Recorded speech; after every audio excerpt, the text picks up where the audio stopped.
Assalamualaikum warahmatullahi ta'ala wabarakatuh.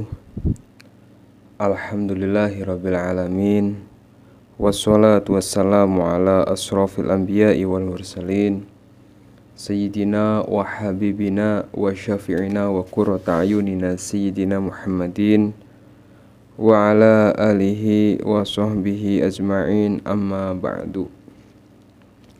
Alhamdulillah, segala puji bagi Allah Subhanahu wa ta'ala yang mana telah mempertemukan kita dalam kajian yang insya Allah berkah ini, dalam kajian yang insya Allah bermanfaat ini.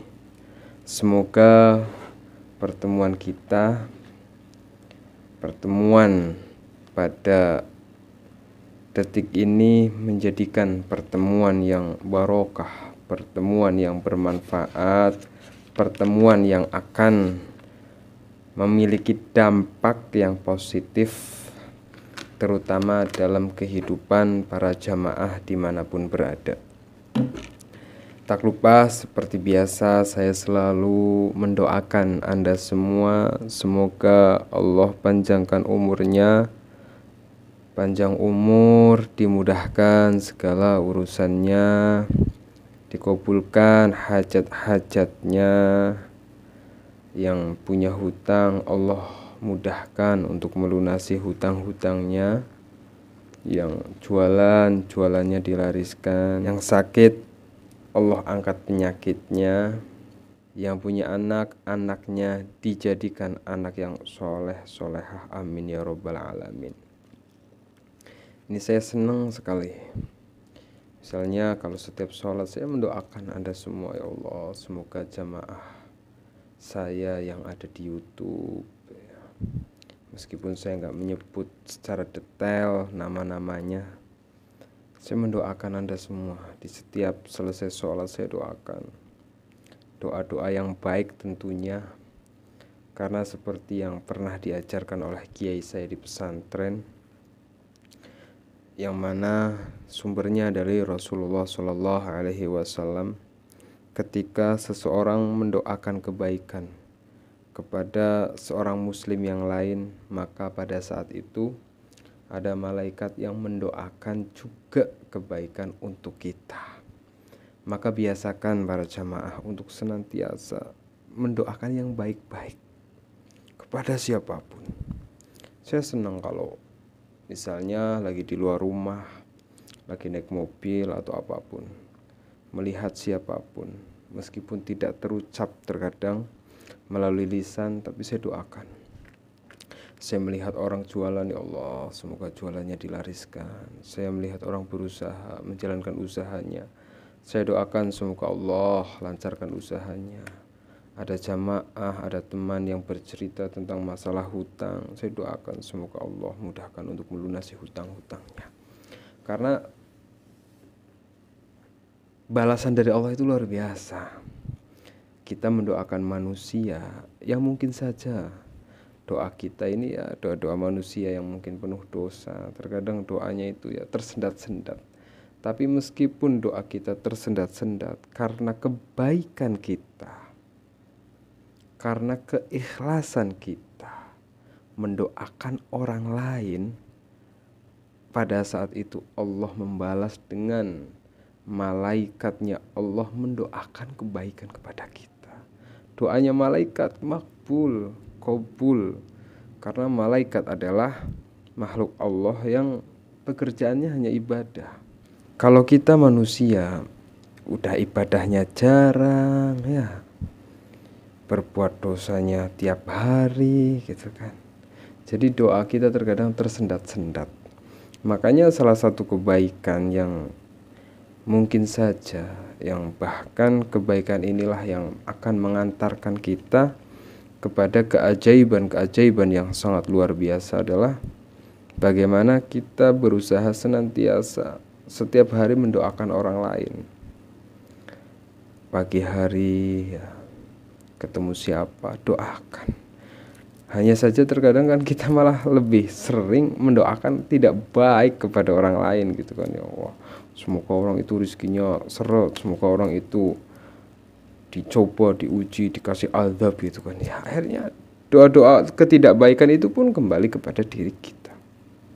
Makanya para jamaah, ubah kebiasaan-kebiasaan yang seperti itu. Kebiasaan-kebiasaan apapun yang tidak berdampak kepada kebaikan kita hentikan. Apalagi setelah lebaran ini misalnya kan, yang namanya bulan Ramadan, bulan puasa itu kan ibaratnya sekolah. Kita boleh kehilangan Ramadan, tapi jangan sampai kita kehilangan amal-amal baik yang kita lakukan pada bulan Ramadan. Misalnya bulan Ramadan kita nggak berbohong gitu kan, karena kita tahu orang yang berbohong ketika dia berpuasa maka pahalanya akan hilang. Kita nggak berbohong karena kita takut kita nggak mendapatkan pahalanya puasa. Maka boleh kita kehilangan Ramadan, tapi jangan sampai kita kehilangan amalan untuk tidak berbohong. Di bulan Ramadan, di bulan puasa, kita senantiasa menjaga hati kita, menjaga emosi kita agar tidak mudah marah, agar tidak mudah menghardik orang lain, agar tidak mudah emosi, agar tidak mudah mengeluarkan kata-kata yang tidak baik. Kita boleh berpisah dengan Ramadan, tapi jangan sampai kita berpisah dengan amalan-amalan baik, menjaga lisan kita, menjaga hati kita. Di bulan puasa kita senantiasa berlomba-lomba menghatamkan Al-Quran dari satu masjid ke masjid yang lain, dari musola satu ke musola yang lain. Pagi kita sempatkan tadarus, mau tidur kita sempatkan tadarus. Kita boleh kehilangan Ramadan, tapi jangan sampai kita kehilangan amalan untuk senantiasa membaca kalamullah, membaca ayat-ayat Allah Subhanahu wa ta'ala. Di bulan Ramadan kita begitu banyak melakukan sholat-sholat sunnah, sholat qobliyah, sholat ba'diyah, sholat duha, sholat tahajud. Kita melakukan itu karena kita tahu di bulan Ramadan adalah bulan yang sangat mulia. Maka boleh kita berpisah dengan Ramadan, tapi jangan sampai kita berpisah dengan amalan-amalan soleh, yaitu kita senantiasa menjalankan sholat-sholat sunnah. Yang sholat-sholat sunnah itu sangatlah luar biasa berdampak dalam kehidupan kita, manakala kita istiqomah bukan hanya kita lakukan pada bulan Ramadan. Di bulan Ramadan kita senantiasa berbagi makanan, berbagi rizki kepada orang lain. Maka boleh kita berpisah dengan bulan Ramadan, tapi jangan sampai kita berpisah dengan amalan-amalan baik, amalan-amalan yang pernah kita lakukan ketika bulan Ramadan. Kita berbagi makanan kepada tetangga kita, kita berbagi rizki kepada saudara kita. Jangan sampai berpisah. Nah, maka setelah kita berpisah dengan bulan Ramadan tahun ini, usahakan jangan sampai kita berpisah dengan amalan-amalan baik yang pernah kita lakukan dalam bulan Ramadan. Karena ada satu makalah itu begini para jamaah, al-istiqomatu khairum min alfi qalomah. Ada yang lebih utama dari sebuah amalan adalah keistiqomahan melakukan amalan tersebut. Nah, terutama pada kajian kali ini misalnya,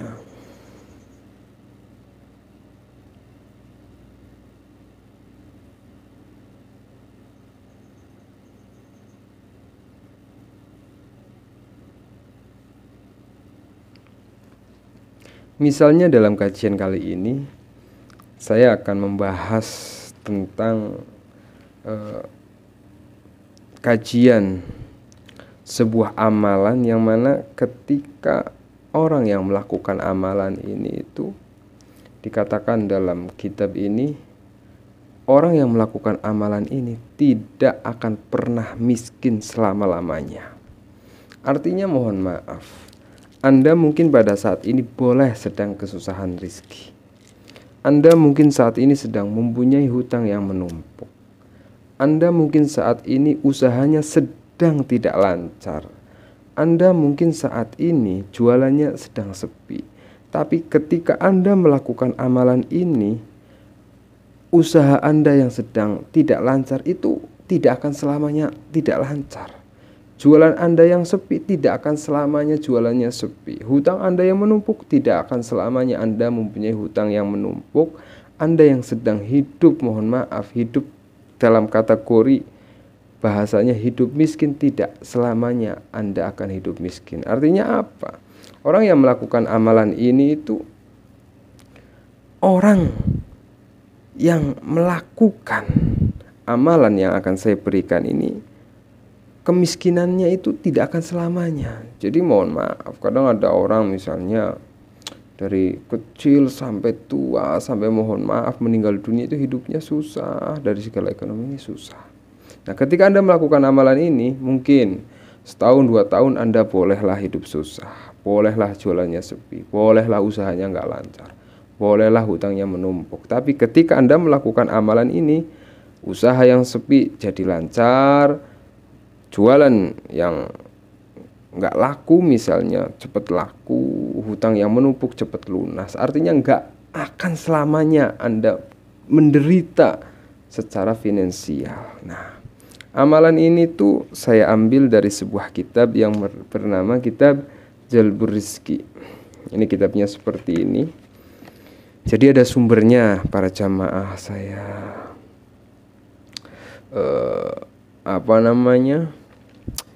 Tidak asal bicara, tidak asal ngedubrus kalau bahasa Jawanya. Jadi apa yang akan saya sampaikan ini ada sumbernya, ada pertanggungjawabannya. Karena ya, jangan sampai Anda melakukan sebuah amalan itu nggak tahu dasarnya di mana, dari siapa gitu kan. Apalagi zaman sekarang ini. Nah, kitabnya seperti ini, namanya Kitab Jalbur Rizki. Penulis dari kitab ini yaitu seorang ulama besar bernama Al-Imam Jalaluddin Abdurrahman bin Abi Bakar As-Suyuti rahimahumullah ta'ala. Nah, halaman berapa? Nah, ini saya kitabnya. Ini namanya kitab kuning kalau dalam pesantren ya. Kenapa dinamakan kitab kuning? Ya, kertasnya warna kuning gitu, terus gundul gitu kan. Kitabnya kitab gundul. Ini santri itu untuk memahami, bukan hanya memahami, mempelajari, membacanya aja ini butuh waktu bertahun-tahun. Kita harus menguasai yang namanya ilmu nahwu, ilmu shorof, ilmu bada', ilmu bayan, ilmu balaghah untuk bisa membaca dan memahami tentunya. Nah, Anda sekarang tinggal menikmati saja, tinggal mendengarkan saja nanti amalannya seperti apa yang akan saya bacakan ini. Namun seperti biasa sebelum saya lanjutkan ke pokok pembahasan, marilah seperti biasa kita baca Al-Fatihah, kita hadiahkan kepada orang tua kita yang sudah meninggal. Semoga Allah terima amal ibadahnya, semoga Allah ampuni dosa-dosanya, semoga Allah tempatkan orang tua kita yang sudah meninggal di surganya Allah Subhanahu wa ta'ala. Dan bagi orang tua kita yang masih hidup, semoga Allah panjangkan umurnya fi taatillah wa fi taati Rasulillah, fi kamali sihhati wal afiyah wa fi amalil istiqomah wa ala hadiniyah wa ala kulli niyatin sholihah wa ila hadratin Mustafa Rasulullah sallallahu alaihi wasallam. Al-Fatihah. A'udzu billahi minasyaitonir rajim. Bismillahirrahmanirrahim. Alhamdulillahirabbil alamin arrahmanir rahim maliki yaumiddin.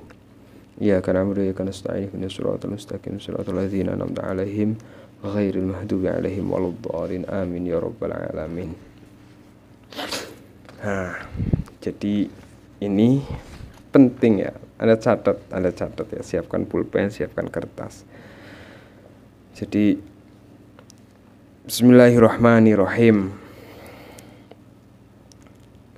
Wa qala as-Sayraji, berkata seorang imam yang bernama Imam As-Sayraji. Ini langsung amalannya dari siapa, sumbernya di kitab namanya Kitab Jalbur Rizki halaman ini 14 ya, halaman 14 baris 1 2 3 4 5 6 7 8 9 10 baris ke 10. Di sini ada faidah, yaitu menerangkan tentang amalan khusus bagi orang-orang yang tidak ingin hidup miskin selamanya. Dalam artian ketika orang-orang mau melakukan amalan ini dan dalam kesulitan rezeki, dalam kesempitan rezeki, dalam hidup yang mohon maaf dalam garis bawah miskin, maka kemiskinannya tidak akan selamanya, artinya akan diberikan kekayaan oleh Allah Subhanahu wa taala. Wa qala lan ngendika sapa As-Sairoji, Imam Sairoji rahimahullahu taala, semoga Allah memberikan rahmat, fi faidati ats-tsaminata asyara, dalam faidah yang ke-8, zakaro dan tuturaken Ibnu Abid Dunya bisanadihi, jadi dituturkan ya, diutarakan oleh seorang sahabat Nabi Muhammad sallallahu alaihi wasallam yang bernama Ibni Abid Dunya bisanadihi, yang mana sanadnya, sanad amalan ini itu ila Nabi sallallahu alaihi wasallam, sampai kepada Rasulullah sallallahu alaihi wasallam. Qala ngendika sopo Kanjeng Nabi, Nabi Muhammad sallallahu alaihi wasallam berkata, man utawi sopane wong, qala ngucap sopo man, fi kulli yaumin ing dalam saben-saben dina, ngucap la haula wala quwata illa billahil aliyyil azim, ing lafaz la haula wala quwata illa billahil aliyyil azim mi'ata marratan, kelawan mi'ata marratan, kelawan 100 balenan, lam yusibhu maka ora bakal ngenani ingman opo fakron kemelaratan, fakiron opo fakron kemelaratan, abadan selawase. Nah, jadi ada satu faidah yang sumbernya dari seorang ulama besar yang bernama Al-Imam Asy-Syairati rahimahullahu taala fi faidati tsaminata asyara,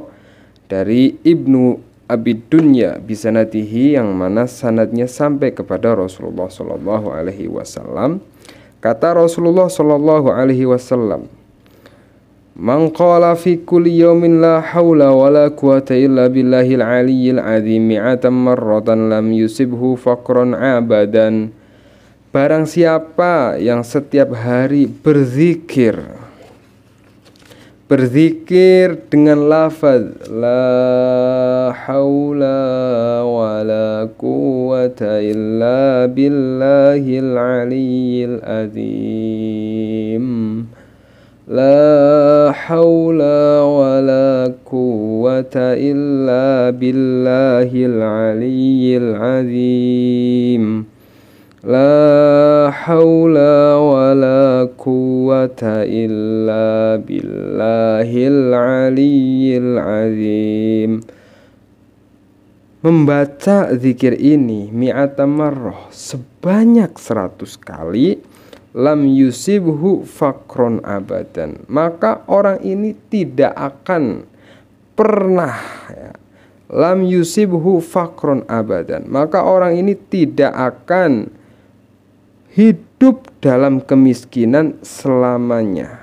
Artinya orang yang membaca zikir la haula wala quwata illa billahil aliyyil azim ini, ketika hidupnya susah, kesusahannya nggak selamanya. Misalnya sedang susah, kemudian istiqomah nih membaca la haula wala quwata illa billahil aliyyil azim, kesusahannya akan dihilangkan oleh Allah, diganti menjadi kebahagiaan.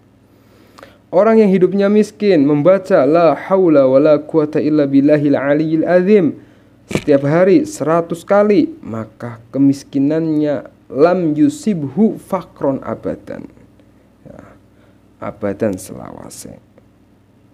Jadi tidak akan hidup miskin selamanya, gitu kan ya. Lam yusibhu fakron abadan. Intinya kalau panjenengan misalnya ingin hidupnya berkah ya, jualannya laris, jualannya pokoknya dalam menjalani aktivitas apapun itu, aktivitasnya lancar, bukan hanya lancar tapi menghasilkan, tapi juga barokah. Ini baca setiap hari itu la haula wala quwata illa billahil aliyyil azim itu sebanyak 100 kali. Nah, sambil la haula wala quwata illa billahil aliyyil azim, hati Anda itu berdoa, meyakini la haula wala quwata illa billahil aliyyil azim. Tidak ada yang bisa memberikan saya kekayaan illa billahil aliyyil azim, kecuali Engkau ya Allah. La haula wala quwata illa billahil azim. Anda resapi maknanya betul-betul kalimat ini. Ini subhanallah, ajaib sekali. Saya ini dulu pernah ya Allah, kalau bicara tentang susahnya hidup ya, saya pernah sehari kerja bayarannya cuma 25.000. Bahkan untuk sampai ke pekerjaan saja saya harus jalan kaki berkilo-kilometer. Berkah melakukan zikir ini. Terkadang mungkin apa yang kita lakukan hari ini gitu ya, ini Allah memberikan hadiahnya mungkin gak instan, seketika. Butuh waktu, butuh proses. Allah melihat keikhlasan hati kita, Allah melihat kesungguhan diri kita, Allah melihat keistiqomahan diri kita. Kadang mohon maaf ya Allah, baru kita mengamalkan sehari, baru 2 hari, mana kok nggak ada keajaiban, mana kok ada ijazah. Ya Allah, Gusti Allah loh kita intervensi gitu kan, harus sekarang. Enggak, amalkan dulu, amalkan secara istiqomah. Ini yang berkata Nabi Muhammad SAW, seorang manusia yang wajib mempunyai sifat itu siddiq, benar apa yang disampaikan oleh Rasulullah SAW. Terkadang banyak amalan yang mungkin nggak berdampak dalam kehidupan Anda, bukan karena amalannya salah, amalannya benar, Allahnya benar, yang salah adalah diri kita. Hati kita nggak bersih, nggak yakin, nggak istiqomah, penuh keraguan. Iya nggak ini ya, aku boleh coba nggak ya? Amalan kok dicoba-coba gitu kan. Ada yang tanya, Ustadz saya boleh mencoba amalan ini nggak? Saya bilang, yang namanya amalan itu diamalkan, istiqomah. Jangan dicoba. Saya mau coba ini, nanti nggak ada keajaiban, nyoba ini, nyoba itu, nyoba ini, nyoba itu. Nah, itu penting. Artinya jangan sekali-kali Anda bilang mau mencoba ini, mau mencoba itu untuk mendapatkan keajaiban. Keajaiban Allah, pertolongan Allah itu pasti akan datang kepada orang-orang yang dalam hatinya, dalam dirinya itu ada keistiqomahan dan keyakinan. Tanpa keistiqomahan, tanpa keyakinan, sulit. Ya misalnya saya mengalami hidup susah itu dari tahun, ya bahasanya dari saya SD lah. Teman-teman bisa punya sepatu, saya nggak punya. Teman-teman bisa beli baju, saya nggak bisa beli baju. Teman-teman bisa sekolah SMP negeri, saya nggak bisa sekolah SMP negeri karena nggak punya uang. Saya melakukan amalan ini. Apakah kemudian pada saat itu sampai tahun 2012 kemudian saya bahasa jamaah itu belum mendapatkan keajaiban, saya berhenti? Tidak. Karena Allah itu pasti memberikan hadiah kepada hamba yang mau istiqomah pada waktu yang Allah tentukan, bukan pada waktu yang kita inginkan. Jadi istiqomahkanlah. Baca la haula wala quwata illa billahil aliyyil azim sehari sekali. Itu amalkan secara istiqomah. Insyaallah subhanahu wa ta'ala luar biasa dampaknya. Saya sudah banyak sekali mendapatkan keajaiban, mendapatkan pertolongan dari Allah Subhanahu wa taala. Salah satunya berkah melakukan amalan ini. Para jamaah yang dirahmati oleh Allah Subhanahu wa taala.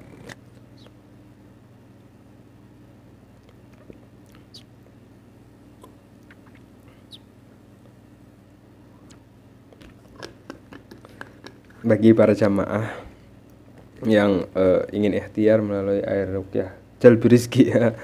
Jalbu rizki sama seperti kitab ini namanya jalbu rizki. Saya juga buat air ruqyah namanya jalbu rizki, yang fadilah air ruqyah ini insyaallah sangat luar biasa. Banyak jamaah kemarin saya dapat testimoni dari jamaah saya yang ada di luar Jawa itu. Jadi ibunya punya usaha bengkel, sepi bengkelnya, sampai punya hutang SPP anaknya gitu ya. Kemudian minta ikhtiarin air ruqyah, alhamdulillah kemarin ngabarin bengkelnya rame, SPP anaknya bisa kebayar gitu kan.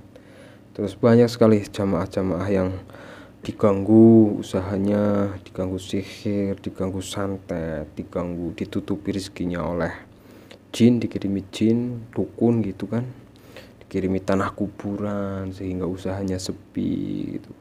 Terus banyak juga jamaah yang hutangnya numpuk gitu, pikirannya nggak tenang, nggak bisa tidur siang malam, kalut. Kemudian ikhtiar melalui Ar-Ruqyah Jalbi Rizki ini, alhamdulillah pikirannya padam, pikirannya terang, hatinya damai, sehingga tidak sedikit yang kemudian karena hatinya tenang, pikirannya damai, mudah mendapatkan jalan keluar dari permasalahan hutangnya. Sehingga ya banyak sekali jamaah saya yang kemudian Allah berikan jalan keluar untuk solusi dari permasalahan hutangnya, permasalahan ekonominya, permasalahan keluarganya. Yang punya anak nakal juga alhamdulillah pada nurut akhirnya. Silahkan, barangkali panjenengan mau berikhtiar melalui Ar-Ruqyah Jalbi Rizki, bisa pesan melalui WhatsApp, link ada di deskripsi, tinggal diklik saja. Tidak ada mahar, saya tidak menjual, saya hanya membantu sebisa saya. Kalaupun Anda mau infak untuk dakwah saya di Papua, silahkan, seikhlas Anda. Saya tidak pernah memaksa apapun karena tugas saya adalah membantu. Mungkin itu yang bisa saya sampaikan, mohon maaf. Jangan lupa tulis doa terbaik Anda di komentar. Saya mohon maaf. Assalamualaikum warahmatullahi wabarakatuh.